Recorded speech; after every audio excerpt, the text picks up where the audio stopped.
हजारों साल पुरानी कहानी। एक समय की बात है। उत्तर ग्रह में एक महाराजा राज्य करता था, जिसका नाम था महाराजा सूर्या रविंद्रनाथ महाराज। ये महाराजा अपनी प्रजा के लिए बहुत दयालु, नामदिल और संवेदनशील व्यक्ति था। उसके शासन में राज्य में हमेशा शांति, सुख, समृद्धि और आनंद बना रहता। लेकिन जितना महाराजा दयालु था, उतना ही समझदार और बुद्धिमान भी था। उसने अपने राज्य में ऐसी व्यवस्था कर राखी थी कि बिना किसी युद्ध के भी उसका राज्य सुरक्षित रहता। कोई भी आक्रमण करने को सोच भी नहीं सकते, इतना शक्तिशाली था। लेकिन इस राज्य का सेनापति विजयसेना रविंद्रनाथ, जो अपने राजा का परम विश्वास था, अक्सर भेष बदलकर दूसरे राज्यों में जाता।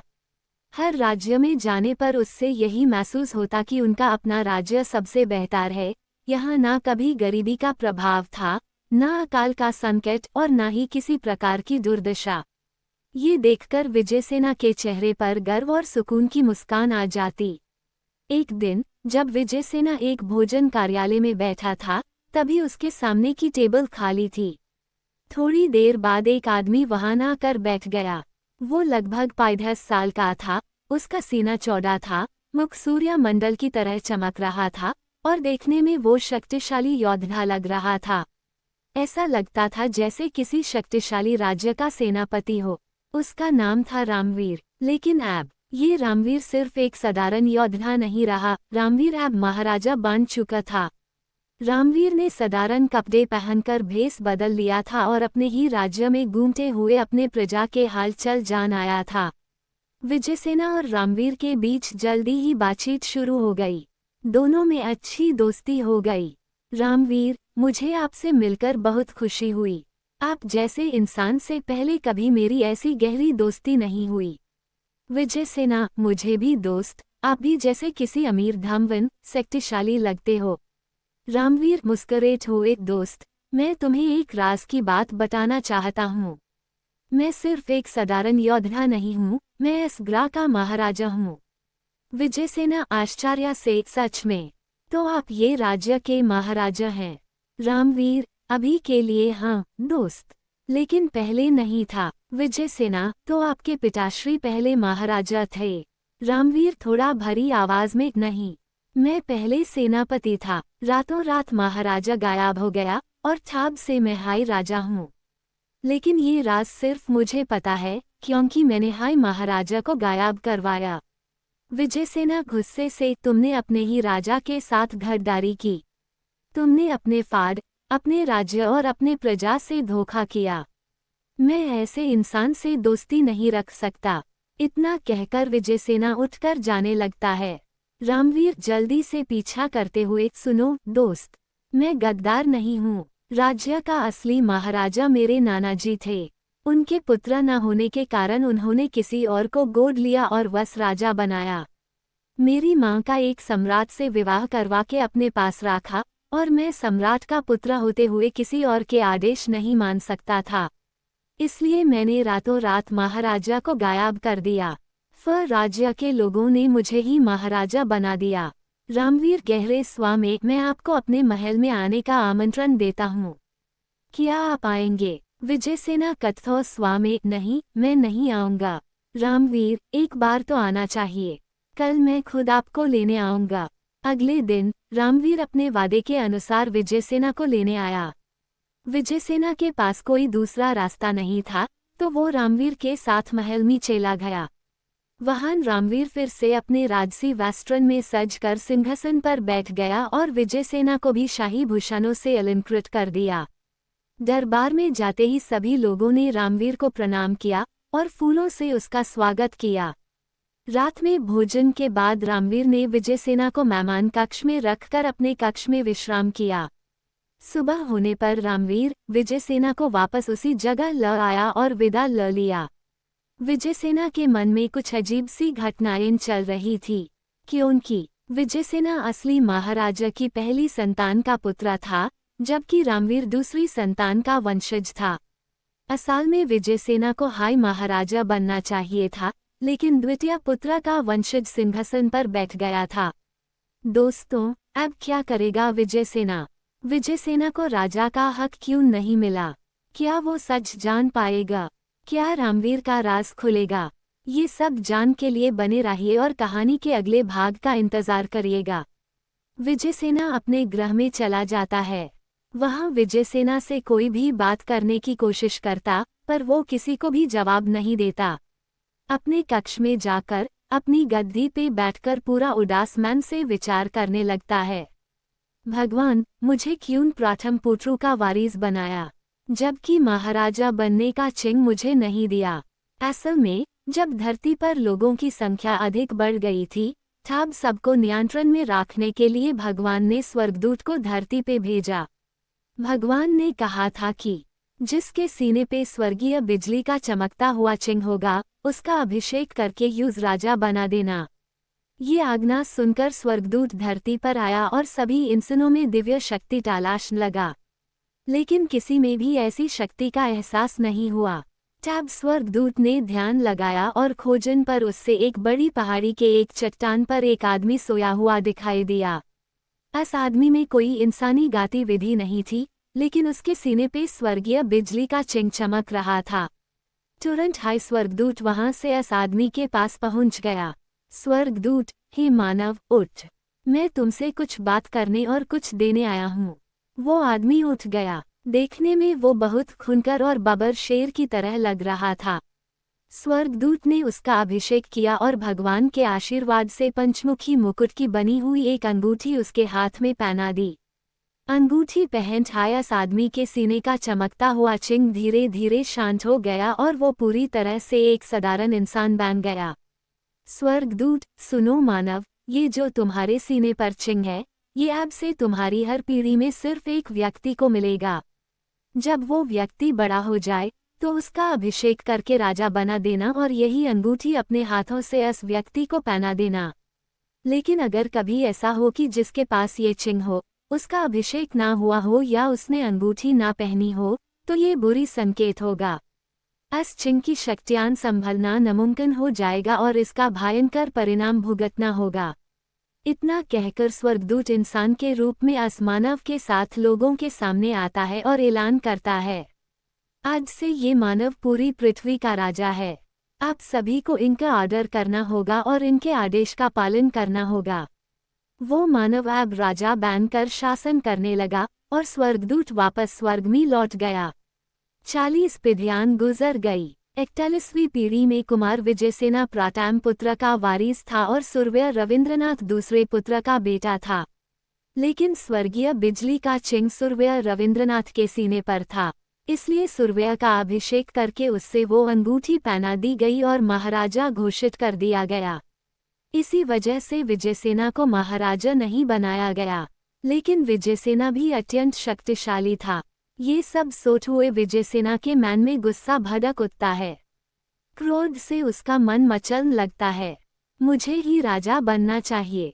मैं प्रथम पुत्र हूँ। प्रथम पुत्र होके भी सिर्फ एक सेनापति बना नहीं, मैं सेना का पद छोड़ दूंगा। ये सोचकर विजयसेना ने दरबार में संदेश भेजा, मान्य सभी प्रमुखों को मेरा नमन, मैं सेनापति के पद से मुक्त हो रहा हूँ। मैं कहीं और हमेशा के लिए जा रहा हूँ। ये खबर सुनकर सूर्य रविंद्रनाथ महाराजा को ये बात अच्छी नहीं लगी। तुरंत हाय महाराजा सूर्य रविंद्रनाथ विजयसेना के पास पहुँच गया।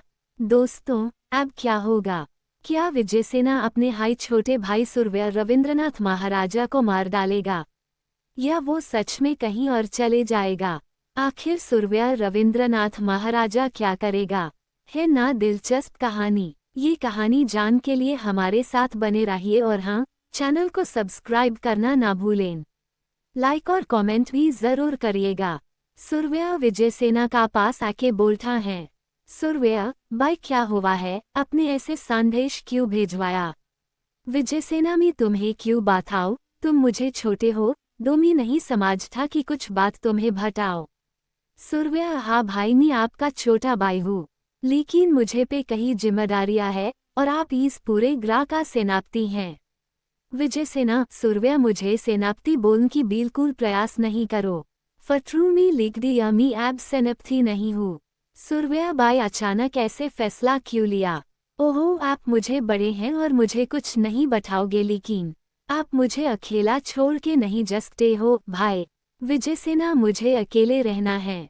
मेरे अनुमति के बिना कोई भी मेरे कब्ज़ों में प्रवेश ना करे। इतना बोल के दूसरी और अपनी मुंह घुमा लेता है।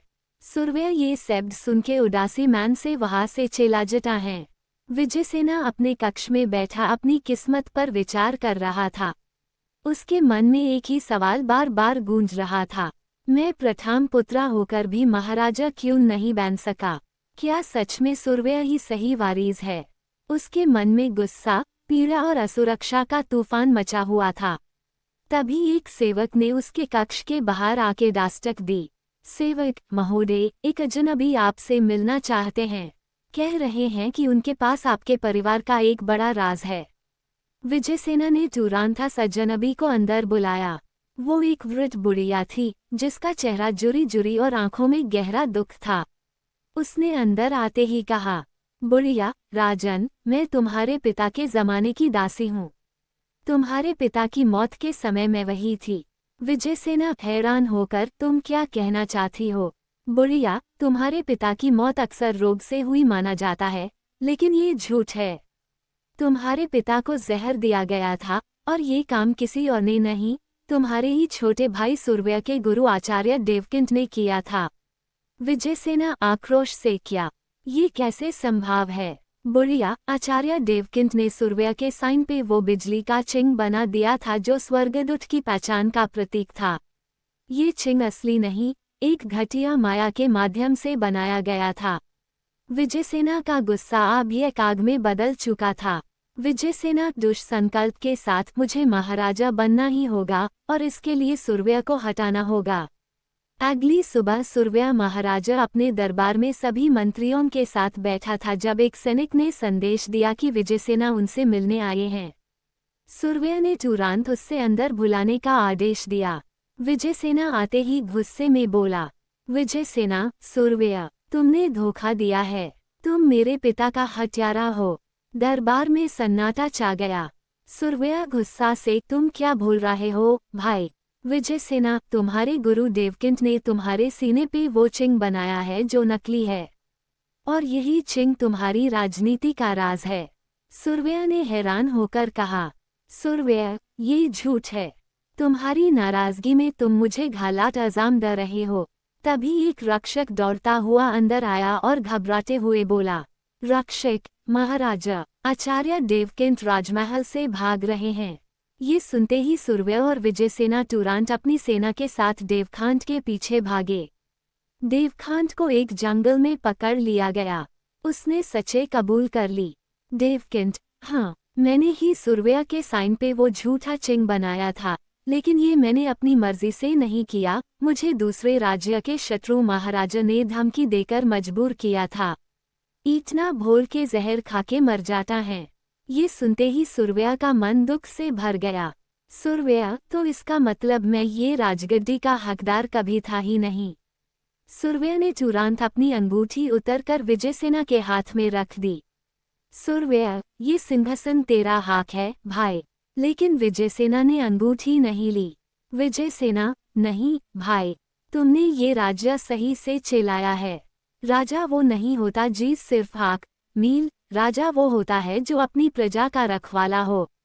ये बोलते ही विजयसेना ने अपना गुस्सा ठंडा कर लिया और सुरव्या से गले लग गया। लेकिन कहानी यही खत्म नहीं होती। दुश्मन राज्य का शत्रु महाराजा इस बात से खफा हुआ कि सुरव्या और विजयसेना एक हो गए हैं। ए फ्लैट, उसने एक नया साजिश रेच लिया है। ए फ्लैट, क्या होगा? क्या शत्रु महाराजा सुरव्या को मान के लिए सेना भेजेगा? क्या विजयसेना और सुरव्या मिलकर अपने राज्य को बचाने में सफल होंगे?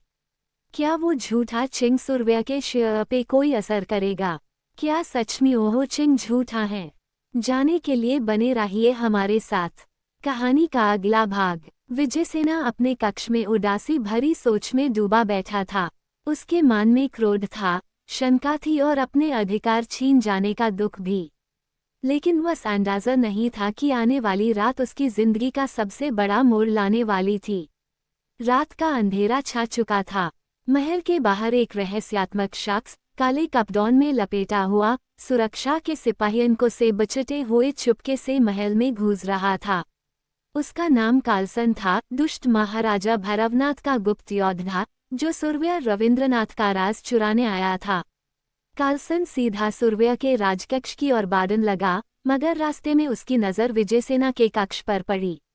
उसने सोचा, ये वही है जो अपना गुस्सा लेकर महल छोड़ने वाला है।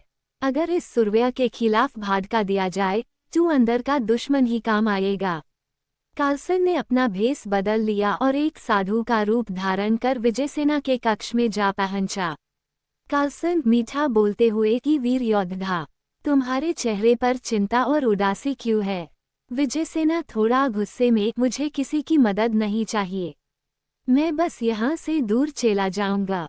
कालसन शतीर अंदाज में, लेकिन क्या तुम जानते हो कि सूर्य तुम्हारे विरासत का हकदार नहीं है? विजयसेना हैरान होकर कालसन की तरफ देखता है। कालसन, जिस दिव्य बिजली का चिन्ह सूर्य के सीने में है, वो तुम्हारा हाथ था। तुम्हें ही वो अंगूठी मिलनी चाहिए थी। विजयसेना के मन में गुस्सा फी से वमाद आया। विजयसेना गुस्से से, मैं सूर्य से अपना हाथ छीन लूंगा। इससे पहले कि कालसन अपनी बात और आगे बढ़ा था, एक सिपाही ने देखा कि महल में एक अजनबी आदमी घुस आया है। सिपाही ने तुरंत शंख बजे और महल में खतरा का संदेश फैला दिया। सूर्य रविंद्रनाथ अपने सैनिकों के साथ तुरंत वहां पहुंच गया। सूर्य कालसन से, कौन हो तुम? किस उद्देश्य से आए हो? कालसन भेष बनाकर, मैं तो बस एक साधु हूँ, आपके बड़े भाई विजयसेना से मिलने आया था। लेकिन सूर्य समझ चुका था कि ये कोई साधु नहीं, बल्कि कोई शत्रु है। उसने अपनी तलवार खींच ली और बोला, सूर्य, सच बताओ, नहीं तो यही इन पर खत्म कर दूंगा। कालसन अब धार चका था। वो अपनी जादू चक्रम निकालकर सूर्य पर हमला करने लगा। विजयसेना, जो पहले गस में था, अब विषय समझ आ गया था कि कालसन सिर्फ वशे भड़का रहा था। विजयसेना ने अपनी तलवार खींच ली और सूर्य का साथ देते हुए कालसन पर वार कर दिया। दोनों भाइयों का मिलकर किया गया हमला कालसन के जादू चक्रम पर भरी पड़ा। कालसन भागता हुआ महल से निकल गया। विजयसेना थोड़ा शर्माते हुए, मुझे माफ कर दो सूर्य, मुझे भड़का दिया गया था। सूर्य मुस्कुराते हुए, तुम मेरा भाई हो और भाई हमेशा एक दूसरे का साथ देते हैं। लेकिन ये जंग अभी खत्म नहीं हुई थी।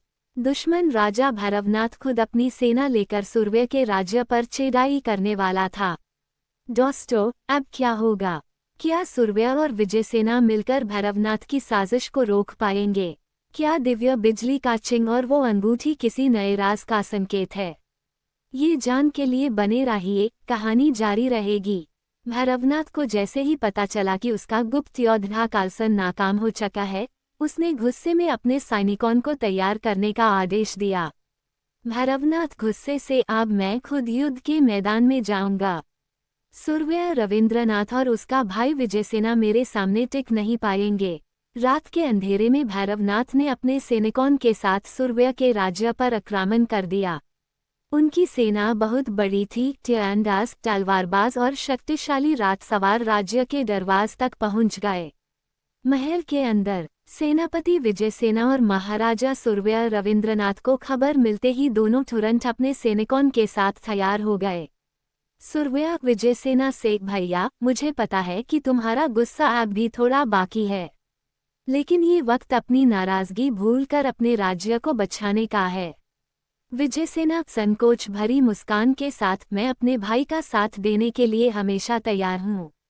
युद्ध का आरंभ। भैरवनाथ अपने सैनिकों के साथ आगे बढ़ा। सूर्य ने अपनी सेना को दो भागों में बांट दिया, एक दल विजयसेना की अगुवाई में और दूसरा सूर्य की अगुवाई में। युद्ध का पहला वार भैरवनाथ की सेना ने किया। तीर और अग्नि बाणों का वर्षा होने लगा। महल के बाहर जंग का मैदान खून से लाल हो गया। विजयसेना अपने शूरवीर सैनिकों के साथ आगे बढ़ा और भैरवनाथ की सेना को जोर का झटका दिया। उसकी तलवार बिजली की तरह चमक रही थी। सूर्य अपनी अंगूठी की शक्ति का उपयोग करते हुए एक ही बार में कई सैनिकों को पीछे धकेल रहा था। जब अंगूठी चमकती, उससे बिजली निकलती थी जो दुश्मन सैनिकों को मुंह के बाल गिरा देती थी। तभी भैरवनाथ अपने शक्तिशाली सैनिकों के साथ आगे आया। उसके हाथ में एक काली जदुई तलवार थी जो दूर से ही लोगों को घायल कर रही थी। भैरवनाथ हंसते हुए, तुम दोनों भाई मिलकर भी मुझे हरा नहीं सकते। मैं तुम्हारा राज्य छीन लूंगा। ये देखकर सूर्या ने अपनी दिव्य अंगूठी को चुमा और बोला, हे भगवान, मुझे शक्ति दो कि अपने लोगों को बचा सकूं। अंगूठी से चमक उठी और सूर्या के साइन का बिजली का चिंग जलने लगा। एक शक्तिशाली रोशनी ने भैरवनाथ की काली तलवार को बेकार कर दिया।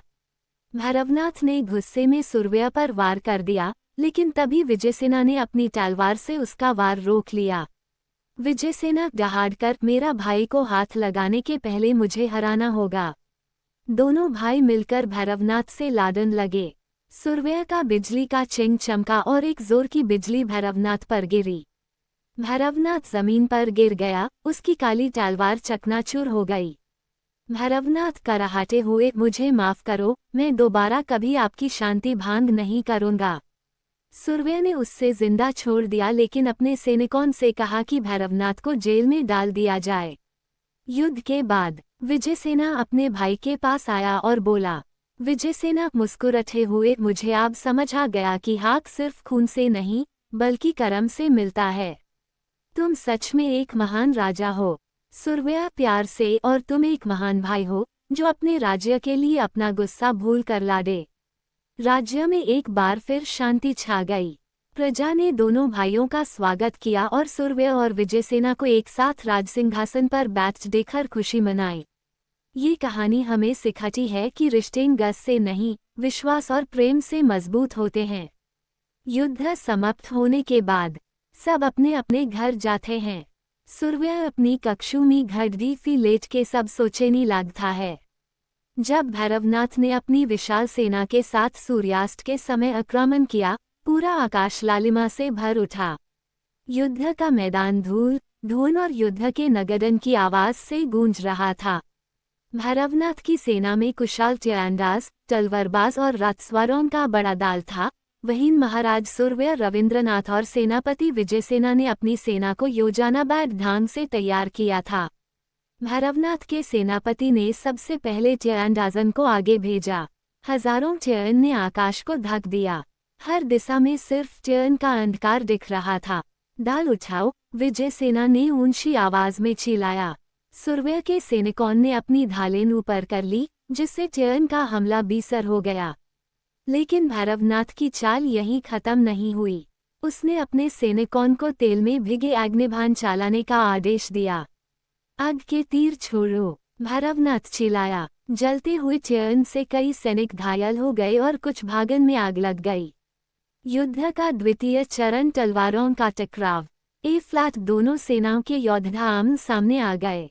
तलवारों की चमक और लोहा टकराने की आवाज से पूरा मैदान गूंज उठा। विजयसेना अपने दल का नेतृत्व कर रहा था। उसकी तलवार बिजली की तरह तेजी से चल रही थी। वो एक हाई वार में 3-4 दुश्मनों को धराशायी कर रहा था। उसकी आंखों में गुस्सा और देशभक्ति की आग थी। दूसरी ओर महाराज सूर्या रविंद्रनाथ अपनी दिव्य अंगूठी की शक्ति से हर बार अपने आसपास एक बिजली का घेरा बना लेता था, जिससे भैरवनाथ के कई सैनिक गिर पड़ते थे। भैरवनाथ की सेना के सैनिक एक एक कर गिरने लगे, लेकिन भैरवनाथ के पास एक घातक हथियार था, काली जादू की तलवार। युद्ध का तृतीय चरण, काली जादू की तलवार का आतंक। भैरवनाथ अपनी काली तलवार के साथ स्वयं युद्ध भूमि में उतरा। उसकी तलवार से निकलती काली ऊर्जा सैनिकों को हवा में उछल देती थी। उसने अकेले कई सैनिकों को गिरा दिया। भैरवनाथ विजयसेना के सामने आया। भैरवनाथ, आज तेरा आखिरी दिन है। विजयसेना, मैं अपने राज्य की सुरक्षा के लिए अपने प्राण भी दे दूंगा। भैरवनाथ ने अपनी काली तलवार से सीधा विजयसेना पर वार किया। विजयसेना ने अपनी दाल आगे कर वार को रोका, लेकिन तलवार की काली ऊर्जा ने यूज पीछे धकेल दिया। महासंग्राम, दिव्य अंगूठी की शक्ति का प्रकट होना। ये देख महाराज सूर्या ने अपनी दिव्य अंगूठी को चुमा और प्रार्थना की, हे भगवान, मुझे अपनी प्रजा की सुरक्षा के लिए शक्ति दो। अंगूठी के चमकते ही सूर्या का सीना चमकने लगा और स्वर्गीय बिजली का चिंग तेजी से धड़कने लगा। उसके चारों ओर चमकीली रोशनी का घेरा बांध गया। ए फ्लाट, मैं तुम्हारी काली ताकत का सामना कर सकता हूँ, सूर्या ने हंका भरी। सूर्या और भैरवनाथ की तलवारें टकराईं। हर वार के साथ बिजली की चिंगारियां चारों ओर फैलने लगी। अचानक सूर्या ने अपनी अंगूठी को जमीन पर मारा और बिजली की एक लहर भैरवनाथ की ओर भेजे दी। भैरवनाथ की काली तलवार टूट गई और वह जमीन पर गिर पड़ा। भैरवनाथ गिड़गिड़ाते हुए, मुझे क्षमा कर दीजिए, मैं फिर कभी आपके राज्य पर हमला नहीं करूंगा। युद्ध का समापन। भैरवनाथ को बंदी बना लिया गया। सैनिकों ने विजयी जयकारे लगाए। जय हो महाराज सूर्या रविंद्रनाथ की, जय हो सेनापति विजय सेना की। इस रात पूरा राज्य दीपों से जगमगा उठा। प्रजा ने अपने वीर महाराज और शूरवीर सेनापति का अभिनंदन किया। युद्ध ने सिखाया कि सच्ची शक्ति केवल हथियारों में नहीं, बल्कि साहस, विश्वास और सही मार्ग पर चलने में होती है। सूर्या को लगता है, क्या सच में मेरा सीने का स्वर्ग या बिजली का निशान नहीं है? अगर ऐसे बात है तो मुझे खुद ये सच को स्वीकारना होगा। अगले दिन सूर्या पूरा ग्रामी ऐलान करवाता है, आज इस पल से विजयसेना रविंद्रनाथ महाराज सेनापति नहीं बल्कि महाराजा हैं। जल्द ही विजयसेना महाराजा का अभिषेक होगा। ये ऐलान का बाद विजयसेना बहुत खुश था और सूर्या भी खुश था। लेकिन यहाँ होने वाले मुसीबतन से दोनों भाई अनजान थे।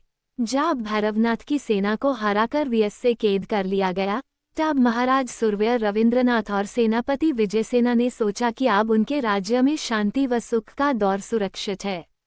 लेकिन भैरवनाथ के साथी जो युद्ध से बचकर भाग गए थे, उन्होंने अपनी हार का बदला लेने की कसम खाई थी।